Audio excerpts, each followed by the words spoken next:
the accusation has been levelled amongst the critical community that just as numerous opera serie naturally have a lull in the second act, so towards the middle of the performance as a whole, in terms of the plot, the musical significance, and the mise en scène, which is key in the Alan Pentology. And because of this accusation, the Alan Pentology as a whole is criticised. How would you respond to that? I mean, that's an interesting question. I think, if you don't mind, I think I will, perhaps overindulge my loquacity a touch in answering this question. Just whenever people ask that question, as it has been levelled at me in many other circumstances, I would say that I usually come. My mind brings me back to the third scene of the Alan Pentology. And I think you'll remember the one where ostensibly it just appears to be dogging. They're in a dogging site. There's a car there. They're just in the middle of the forest. Doing their thing. But it's just everything about that scene for me was just more than what it seemed on the surface.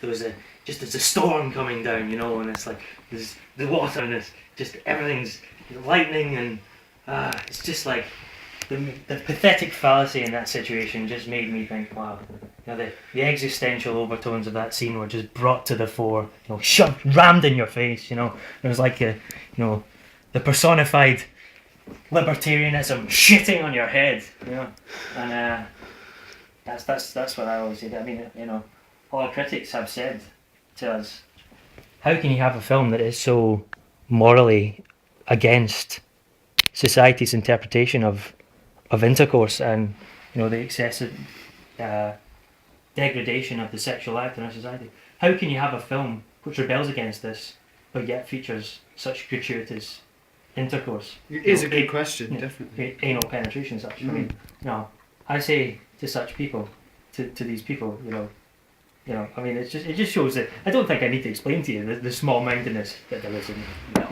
it's just idiocy, I mean, I say to them, they're cock punchers. That's very witty of you to say so. Yeah, they're gay. But it does raise an important question. I'm thankful that you asked that. Yes. And so, to what extent would you say there's a problem with legal highs in the Alan Pentology? I mean, there is the Act 3, Scene 4, where Alan is quite clearly shown using salvia. I mean, is this an issue? Well, I wouldn't so much focus on the salvia use as the poppers use, where Alan takes excessive poppers to unclench his anal sphincter and allow easier penetration of the anal cavity. I mean, these things I think were essential. It's part of the culture, so I just had to do it. This guy's a pleasure fiend. He loves a bit of that. And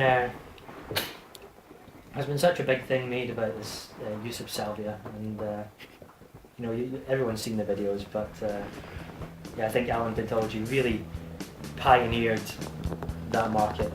Just really brought it right to the attention of society. There was no one else that really has ever tackled that in such a full-on way as we have in this film.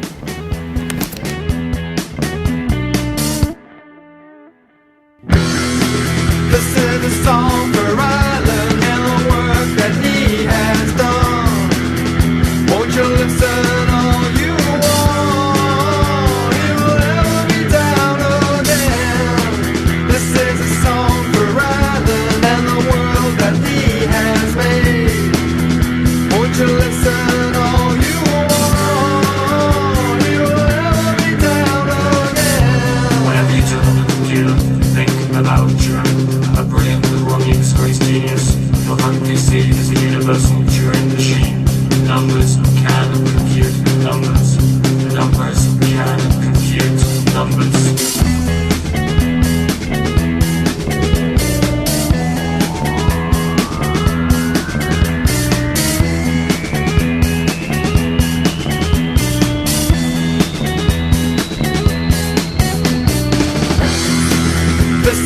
song for Alan and the weapons he has made. Won't you listen all you want? He will let me down again. This is a song for Alan and the work that he has done. Will inspiring all they want. He will let me down again. This song in German, it was for Alan during his independent thinking, gave me your freedom. He invented your computer, so the next time you download pornography off the internet like you sick bastards that you are, please spare a thought for Professor Alan Turing.